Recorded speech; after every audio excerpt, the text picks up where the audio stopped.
DCP mix study channel में आप सभी का स्वागत है। आज का पहला टॉपिक जीवों में जनन क्या है। स्टडी चैनल में आप सभी का स्वागत करते हैं। जैसा कि इस वीडियो में आप सभी को हम आज दिनांक 7 तारीख पहला मंथली 2022 लग चुका हुआ है और हम कोशिश करेंगे कि आज से पर डे वीडियो हम अपलोडेड करेंगे बायोलॉजी टॉपिक से। और पहला वीडियो आपके बीच हम आज स्टार्ट करेंगे जीवों में जनन। जीवों में जनन आज स्टार्ट करेंगे। और पहली बात तो हम हैप्पी न्यू ईयर के एडवांस में कोई आपको एक नई मोटिवेशन देना चाहते हैं जो कि सबसे यूनिक है। हम आपके बीच कह सकते हैं कि सम बॉडी सेड दैट, यानी कुछ शरीर ने कहा कि साल बदलने से व्यक्ति नहीं बदलता, साल बदलने से व्यक्ति नहीं बदलता, पर व्यक्ति के बदलने से साल जरूर बदल जाता है। इसलिए विद्यार्थियों जरा ध्यान दीजिए, साल बदले या ना बदले, अगर व्यक्ति अपने टारगेट को पा जाए तो साल तो बदलता उसका काम ही होता है। और अब हम आपके टॉपिक पर आते हैं। एक टॉपिक पर हम मोटिवेशन आपको देना चाहते हैं। विद्यार्थियों, आप पूरा वीडियो मन तन धन लगा कर देखें। और जैसा कि हम आपके बीच एक मोटिवेशन देना चाहते हैं, परिवर्तन मुश्किल है, परिवर्तन मुश्किल है लेकिन परिवर्तन जरूरी भी है। जो व्यक्ति खुद में परिवर्तन लाता है वही एक दिन सफलता प्राप्त करता है। तो कहने का मतलब विद्यार्थियों यहीं पर यही है कि आप परिवर्तन लाइए लेकिन अपने टारगेट के पीछे लाइए। और टारगेट को लाने के लिए हमें बहुत कम मेहनत नहीं बल्कि बहुत ही मेहनत करना पड़ेगा। अब हम आपके बीच वीडियो स्टार्ट करते हैं। तन मन धन लगाकर वीडियो पर देखिए। अब मैं लगातार आपके टॉपिक पर चलता रहूंगा, ठीक है। अब वीडियो स्टार्ट है। तो हमारा क्वेश्चन सर्वप्रथम यही है कि जीवों में जनन है क्या। हमारे क्वेश्चन टॉपिक में जीवों में जनन पूछा ही क्यों जाता है, और जीवों में जनन ये परीक्षाओं में अक्सर पूछा ही क्यों जाता है। इसका नंबरिंग अगर किया जाए तो ये 14 नंबर का क्वेश्चन पेपर रहता है और ये सबसे हाईएस्ट नंबर का रहता है। आपको बेसिकली मैं 3 टॉपिक बताऊंगा।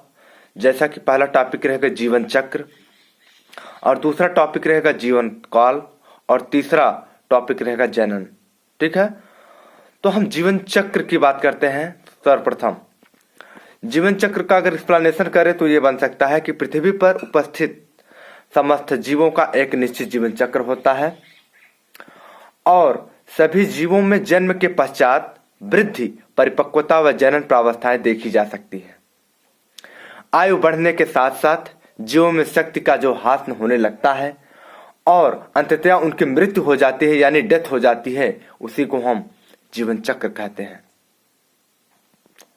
फिर से समझें, मेरे कहने का मतलब यह है कि मैं जो बोलूं वही सटीक नहीं है।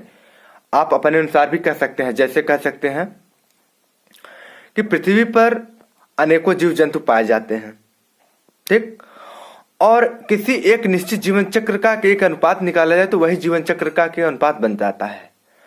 और सभी जीवों में जन्म के पश्चात वृद्धि, परिपक्वता,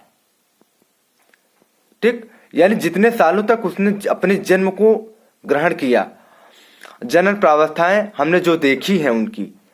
आयु बढ़ने के साथ साथ जो जीवों में हासन होने लगता है, जिस प्रकार से उन्होंने अपने जीवन में कारगिल किया, स्टैंडर्ड किया, तो वही कहना अंततः जब उनकी लास्ट में जब मृत्यु होने तक की दौर आ जाती है, यानी डेथ हो जाती है, तो उसी को हम जीवन चक्र कहते हैं, लाइफ ऑफ मोटिवेशनल कह सकते हैं। ये तो हो गया हमारा जीवन चक्र।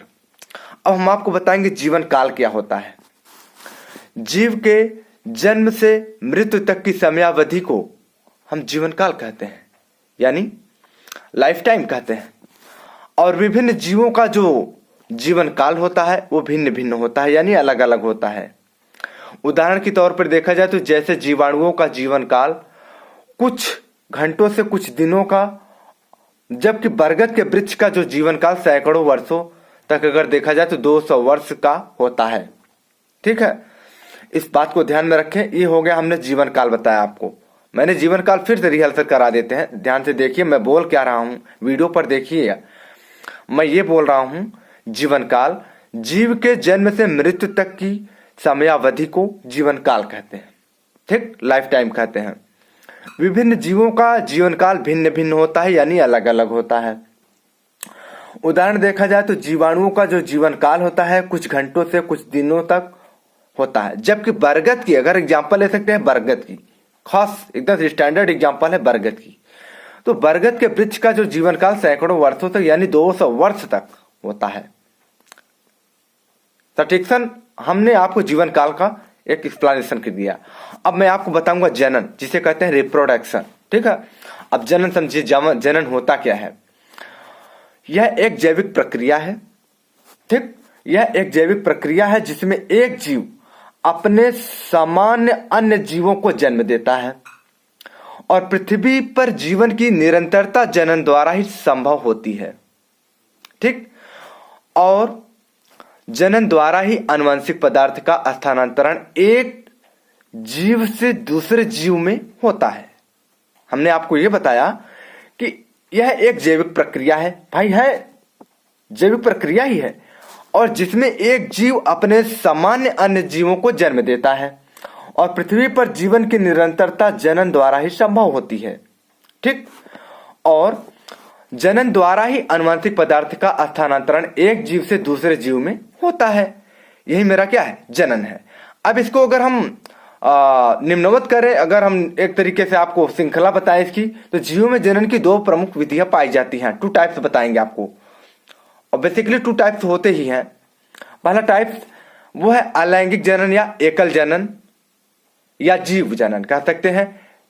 अलैंगिक जनन या एकल जीव जनन यही कह सकते हैं। अगर इसको इंग्लिश में स्टैक्ट करें तो एक्सुअल यानी एसेक्सुअल रिप्रोडक्शन और सिंगल इंडिविजुअल रिप्रोडक्शन, ठीक। और दूसरी अगर बात करें तो वो होता है लैंगिक जनन, सेक्सुअल रिप्रोडक्शन, ठीक है। अब आपको हम अलैंगिक जनन या एकल जीव जनन के विषय में बताना चाहेंगे। अलैंगिक जनन या एकल जीव जनन जिसे कहते हैं एसेक्सुअल रिप्रोडक्शन और सिंगल इंडिविजुअल रिप्रोडक्शन, ठीक।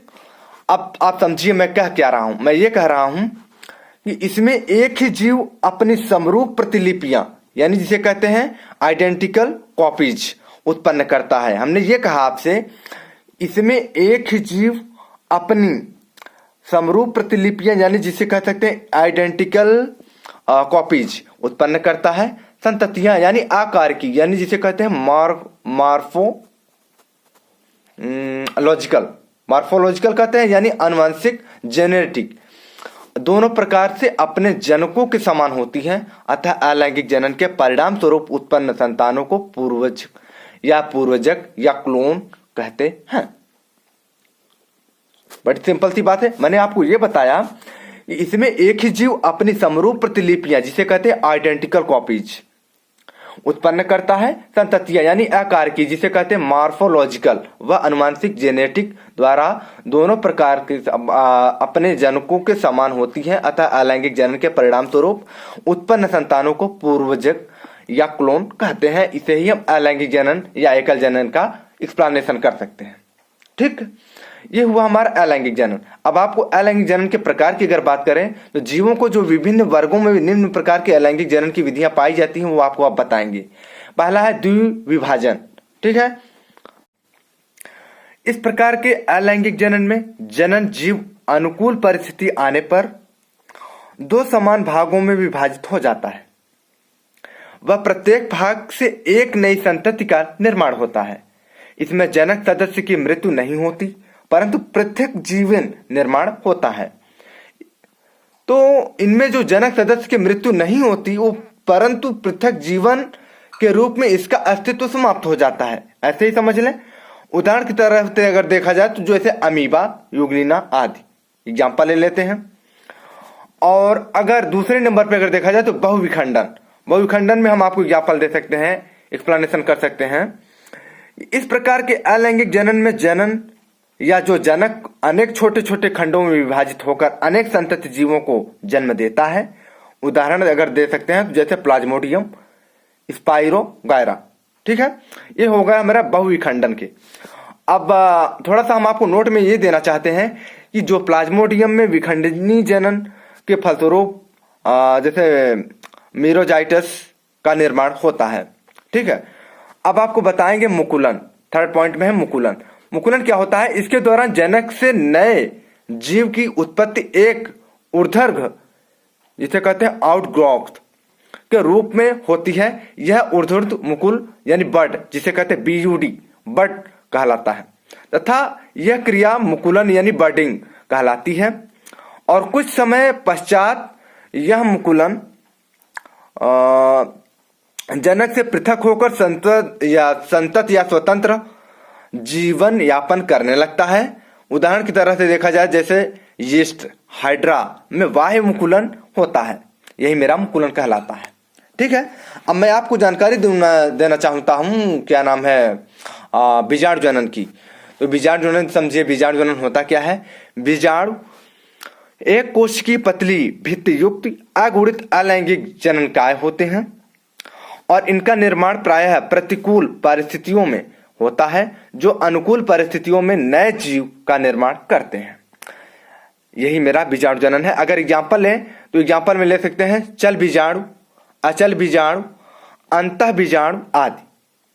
और नोट में कर सकते हैं जैसे एक कोश की पादप क्लेमाइडोमोनस में अलैंगिक जनन चल बीजाणु द्वारा होता है। ठीक, अब आपको पांचवें टॉपिक से स्टैंडर्ड करते हैं, खंडी भवन। मैंने आपको पांचवी टॉपिक बता रहे हैं ना, वो क्या नाम है? पहला है द्विविभाजन, दूसरा है बहुविखंडन, और तीसरा है मुकुलन, और चौथा है बीजाणु जनन, और पांचवा है खंडी भवन। पांचवा खंडी भवन समझिए, अभी खंडी भवन नहीं बताए हैं। इस विधि में जनक पादप का जो शरीर दो या अधिक खंडों में विभाजित हो जाता है। प्रत्येक खंड पुनरुद्भवन यानी जिसे कहते हैं रीजेनरेशन द्वारा नया जीव बनाता है। उदाहरण की तरफ से देखा जाती जैसे स्पाइरोगायरा, यूलेथ्रिक्स, मार्केंसिया, ये खंडी भवन का एक्सप्लेनेशन है।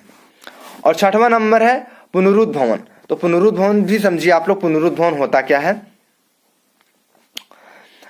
पुनरुद्भवन को हम ये कह सकते हैं किसी जंतु के किसी भी भाग को काटकर सामान्यतया नए जंतु की उत्पत्ति को पुनरुद्भवन यानी पुनर्जनन कहते हैं। उदाहरण अगर देखा जाए तो हाइड्रा तथा प्लेनेरिया आदि। और सातवां नंबर हम आपकी बात करते हैं कायिक जनन। तो कायिक जनन हम आपको कह सकते हैं जैसे उच्च श्रेणी के पादपों में कायिक अंगों द्वारा नए पादपों के निर्माण को कायिक जनन या कायिक प्रवर्धन कहते हैं। ठीक है, अब थोड़ा सा रेस्ट लेकर आपको बताना चाहते हैं। तो इस जनन द्वारा जो निर्मित संतति पादप प्रायः आकार की व आनुवंशिकी में मातृ पादप के समान होते हैं।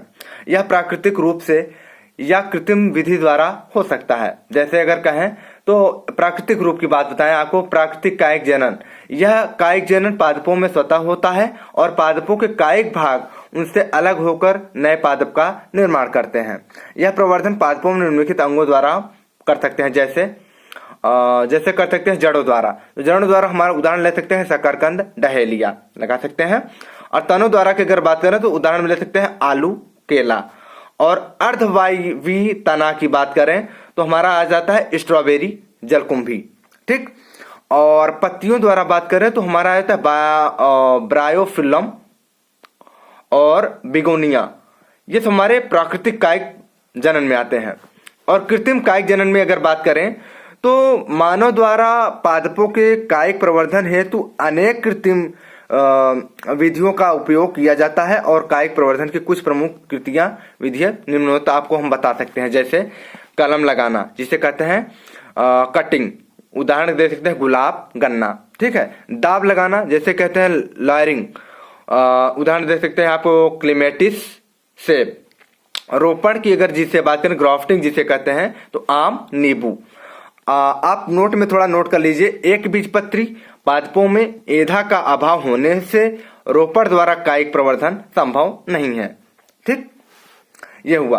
अब आपको जैसे कह सकते हैं ना कि आलू में आंख, अदरक में प्रकंद, अगेव में बुलबिल, ब्रायोफिल्लम में पर्णकलिका और जलकुंभी में भूस्तारिका और आदि कायिक प्रवर्धन पाए जाते हैं। ठीक, ये आज का टॉपिक समाप्त होता है। इतना मैंने आपको बताया जीवों में जनन। ठीक है, ध्यान से पढ़ लीजिएगा, ना समझ में फिर से वीडियो खोलकर देख लीजिएगा। और अब मैं नेक्स्ट टॉपिक पे बताऊंगा क्या कैसे है। नेक्स्ट टॉपिक होगा सूक्ष्म प्रवर्धन, आपको बताएंगे। ठीक है, थैंक्स फॉर वाचिंग स्टूडेंट्स। उम्मीद करते हैं कि आपको मेरा वीडियो पसंद आया होगा। ऐसे ही लगे रहिए, मैं गारंटी देता हूं कि अगर आप लगे रहेंगे तो मैं निसंकोच आपको 100% पूरी डाउटनेस, यानी कि आपको कोई डाउट नहीं होगी। और जहां अगर डाउट भी होती हमें कमेंट करके पूछे, मैं पूरा एक्सप्लेनेशन उसका दे सकता हूं। ठीक है, आपको पूरा डाउट भी मैं साथ में लेकर चलता रहूंगा। ठीक, थैंक्स।